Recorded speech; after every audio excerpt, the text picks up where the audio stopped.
Yes, thanks everyone for those who have joined, taking your time. So today session will be on Netiquette. So this is actually a net ethic that we will be discussing. So what are all the ethics that we have or the standards that we have that we can follow in the online world or the digital world? Okay, so it's basically a combination of net plus ethic. Yes, it's a newly framed word. Okay. Yes. So even I am new to it. I picked up the topic because I want to learn on this. So, no, where it refers to all good manners that we'll have to use on the online, on the digital world. Because as of now, our digital footprint has become our actual footprint. No, the footprint that we leave behind, it's only through the digital world that we are living through a post or a comment or anything. It has become a digital footprint nowadays. So moving on to it, where I'll be covering up what are all the generalized guidance to what we can do on the digital manners, and it will also cover all the socially acceptable guidelines that we have on the internet out. So an ideal online ethic no, will have a positive interaction. That is, while you are conversation should be a positive interaction. It should have that energy. No, either it be through a Zoom call or even an email. No, we need to have that interaction with the teammates, and it has to be respectful, right? And we'll have to make sure it is secure as well. So, in the terms of respectful, right? We have to make sure that we give the same respect if the person is in front of us. It is not like he's not in front of us and we can, no, I can just tell him, I can just not give him respect. It should not be that way. It should be the way where I give him respect, even if that person is face to face to me, how I talk. That should be the online interaction. That should be the respect that we are giving, even through emails. So while we are, no, being, while we are communicating through online, we should be mindful and we should treat others with the same respect that we would treat them when we are having a face-to-face interaction. So that is very no, important here. And overall, the importance of no, being or importance of practicing an ethic or the ethical values through the internet is it will be very effective no, in the communication. So either your the discussion with your co-worker or it might be a client or a customer, right? It will bring you to a good level. It will gain respect and credibility. Say, for example, we are all there on as a virtual assistant. So on the client front, we are there. So it is important for all of us to follow the online ethics. So we have that confidence or that we have that credibility or the respect from our clients to us. And we should also respect our client and the co-workers here. So the various platforms, there are multiple Netiquette for various platforms. So say for example on social media, right? It's a casual conversation. It will mostly be our private accounts. It will be a casual conversation. So we'll have to ensure that we do not no post any inappropriate pictures or messages. Like or giving any sarcastic comment, you should be very careful because while on the talk, when we give a sarcastic comment, it is different from the one that we are typing and sending it. It can be misread by the other end of the person. So we have to make sure that we are writing a proper message, no, even it be comment or a post or resharing a post, you should address the person who should address the blog in which you have taken it, right? It should be addressed on the social media front. On the professional network for say, for example, LinkedIn or something. So you should be very professional. There you cannot be very casual the posting that you provide or the messages that you type to your LinkedIn members, that should have a professional touch. No, there we cannot be very casual. And for professional environments like our teams or cliques, no, whatever network that we use, the Outlook mails, the Gmails, everything, the G meeting, everything that we use for our professional environment, all that should also have a professional. Say, for example, if someone is reaching it to you, you're not able to respond or reply, no, give an answer to it, but just respond to them. that say I will be available from this time to this time. Set your time. Like if you are very busy and if you want to focus, you have that option in the click and everything. You can have it busy or click. No, so the other team members will know that you are busy and engaged. And make sure you change it to available because we tend to forget it. We mark it busy and we tend to forget it to make it to available. So make sure you use all that features, when it comes to the professional environment or professional networking space. And instant messaging is WhatsApp or the normal messages which we use, because in WhatsApp nowadays, even with a client, we are accessing WhatsApp. For me, my clients all discuss in WhatsApp only. No, so we have to set a bar for the personal messages separately and for the professional messages separately. No, say for example, I've marked my professional network a star mark or a pin, so it stays on the top, so I don't miss their messages. No, I have set up a different tone for the groups. Like for my client one, I have set up a different notification tone. So when a message comes, I know that Nima is messaging. And when there is in Spark message, I have just a different tone. No, because that's very easy. Because we might be busy at some work, and if some messages come, we can for sure pop up and see, what is a message. We'll come to know what is it. So personal messages, all different chats, different tone. So these are all the tips, to differentiate in the WhatsApp, because in this world, WhatsApp has also become a main communication for the clients. So it is important that we take few of these features, utilize them well for our easy, for our day-to-day daily usage. And these are, few standards for Netiquette. So we should set a clear boundary. So as in Grow Up, we already do, like 9 to 6 is the time that we set it for our clients. So we should stick on to it in messaging as well. Right. So at times, where if you are working late and if we have any doubt, we cannot reach out to client at that time. So we'll have to set our own boundaries and we'll have to even respect their boundaries. That this only till 9 o'clock or 10 o'clock, this person will be available. No, for an official friend or for a personal friend. We should set boundaries and time for all that. Real people come first, so treat them well. Say for example, I'm here, I'm having a conversation with Priya next to me, and if someone messages me, I should excuse from there. We what usually do, when two persons meet, right, both the persons are busy in their phone and not sure why they are meeting. So we should follow that, right? Whatever purpose that we have come to meet and talk, we should discuss that. We should talk to them in front. And then if you have any message or anything, kindly excuse and then read out the messages and then come back to the conversation from the real person. So as I already mentioned, keep it respectful when you communicate always, whatever it may be, either through phone, because for me, if you take an example, we have a very serious discussion with the family member or with a friend, I totally avoid being written in WhatsApp. Okay, I directly call them and I discuss, because the tone doesn't reach out in the same way that we talk over a message. Maybe a voice recording is also a better option, but not text message. No, that will even increase the problem, or it will not be a clear understanding from of what tone we are speaking. It might be a very normal tone hi. For them it might appear that I have told a hi with full of anger. No, so we have to make sure that we have that respectful and everything. So, and don't keep people waiting. Reply to the emails and text as well. Even if you're not able to give them a solution, you can just mention, I'm on it and I will do it in this time or this time. I'll complete it on this time.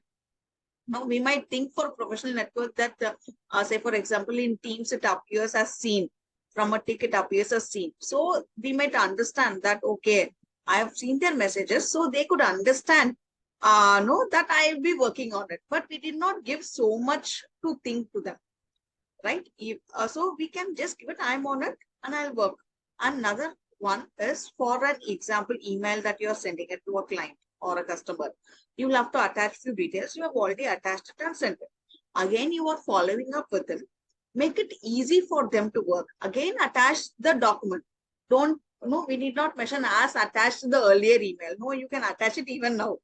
You can just tell, I'm attaching it again for your further reference. So it will make their work easy. So that's how we get the work done from end and we complete our work. This is one thing which I learned from my client Purnima. No, Shinu, make it easy for the client or the customer, whomever you want. Attach it again. Give the details in the body of the email as much as possible. So within a click of view, because they will also be in multiple works and tasks, right? So within a click of view, they should be able to see what is the message and what I have to do for people. It should be as simple as that, right? And then show up for meetings and know the team and everything like a charm and be on time. So we'll have to ensure for all meetings that we have our laptop charged, our headphones connected, and our audible, like ask if we are audible or not. And wherever required, we'll have to turn on our videos, be presentable. No, all this we already know. We have been following with grow up. These are the main things no, that we have to follow up with our clients as well whenever required. And then signature is very important. Not only the name. If you are working for the client, if they could add up the logo of the company, no, a signature, name, email ID, and with their logo. So all that thing we should add it up. And even in say for example, if you are introducing someone, if you're introducing to a new client or a new customer in WhatsApp, make sure that you mention your name and add a signature like regards Pratibha or whatever it is if required. Feel free to add it. You need not think that WhatsApp is not a professional network or a professional space where I need not add it. It will be good. They will feel good. Okay, fine. So this person is doing this. So I can reply. I can be responsible to him. No, that respect you will earn with all the small things that we do, which we might think it is not important, but it will actually be no give a good no, give a good no sight full of you how they are treating you and everything. And yes, put your best foot forward when you're online. So be presentable. As Shubha mentioned, no, if you're doing low, if you're keeping low, just put on the makeup and with all the accessories, it will give you the energy to be on the screen as well. And also it will be good for us, for everyone to see. No. So I think that also is one of the things. Read the content carefully no before questioning. So if you're having a doubt, we usually know what we do is we read a text and we couldn't understand, we could just reply that I have a doubt in this, I have a doubt in this question, but we can reread it. We will have our understanding, a different understanding when we are reading it on the second time or third time. Take time, read the message. If it's a lengthy message, read it twice to understand what we have left out and then question further. So this will itself no avoid repeating or avoid no it will decrease the time that we are taking up the task. As we all know, the grammar and punctuation, no, it is all important. No, that is the one that we follow. It. I read my mails thrice before I send it out. So no, not only twice, I read it thrice. Even if it is with Grammarly, I check it with Grammarly or ChatGPT. Even if I read through if it is all relevant. No, with that mail, what I started and how I ended. So all that we'll have to check the punctuation, grammar, mainly the formatting, right?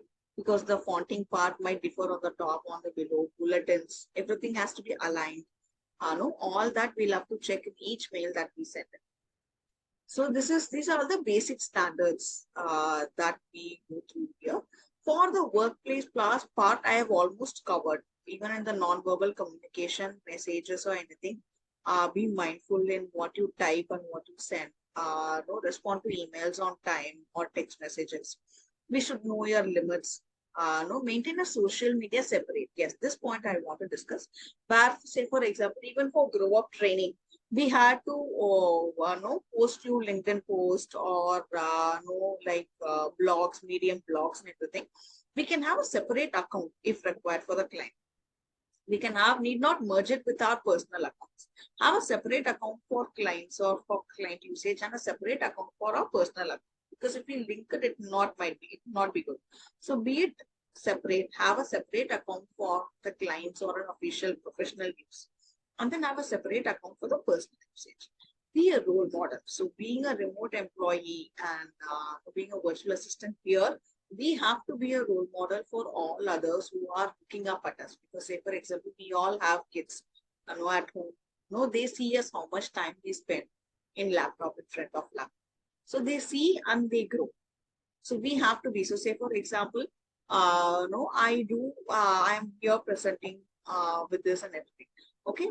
Even when I tell my son that I'm going on call, first thing he'll not disturb. The second thing he'll ask me if it's a video call.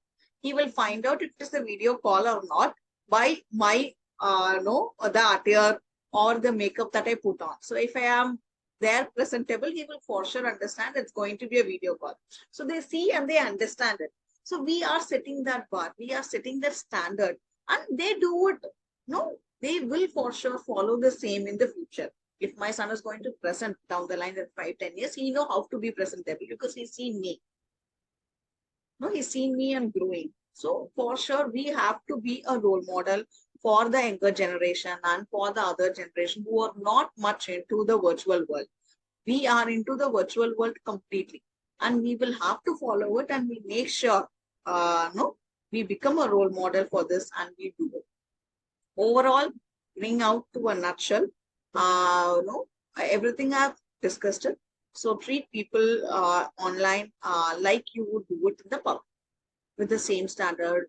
Do not see a difference in culture or a background. No. When we meet in person, we don't show faces. Even if it is there in inside us, it might be there. We don't show it on the face. That's the professionalism that we do. So the same thing has to be done when we are on front of the screen as well. Be responsive and not jumping into reaction without thinking. Yes. So once we receive a mail or something, we shouldn't no, be over responsive. We should think, analyze, and then do the job and then take up the job.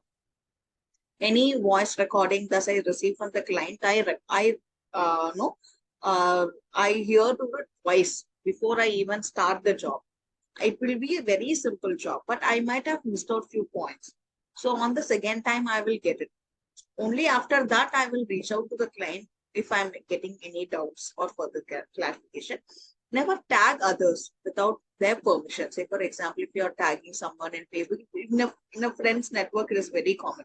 But in a professional network, when you're marking CC also, it is very important to whom you mark CC, to whom you mark to, whom you address the email. All these things are very important when it comes to the professional environment. And during meetings or hangout, please keep your phone the silent. Yes. Answer your text calls only when it is very urgent. Because you are there in the meeting and it's very urgent, you can no pick up the call or anything, but make sure that doesn't affect the presence in the online media. And then another thing, the last 2 points are very important, I feel. No, be mindful of how much you use your phone on social media and social media. So it has become where we are completely in laptop and then we switch over to mobile while we shut down our laptop. No, we spend our time browsing through and everything. So we will have to be mindful. We will have to set our limits for that. So no, Divya usually follows one thing where on the weekends he doesn't touch his phone. So no, yes, yeah. So he is of no radar on the weekend. So he mentioned it once earlier in the meeting. So we have to set our limits, for that. And another thing is like, yes, on the personal front, when you're having a meal together, do not have any phones or any phone calls taken. No, have it set aside, take along, along with family members, everyone spend time during, if not possible on the weekday, but on the weekends, when you are having a meal together, make sure that none of you or your partner don't have a phone nearby. So you spend some, no valid time and enjoying the discussion with each other, right? So these are all the overall, no ethics that we can follow on the online platforms or on the social medias everywhere in a nutshell. So here I have shared many of my learnings and many of my experience here of how I have been and how it is. So I would like to hear from the participants and like any other learnings or any other points you feel that I have missed out nowhere on the client front, but you have learned something you can no, share it here now. It'll be great to hear.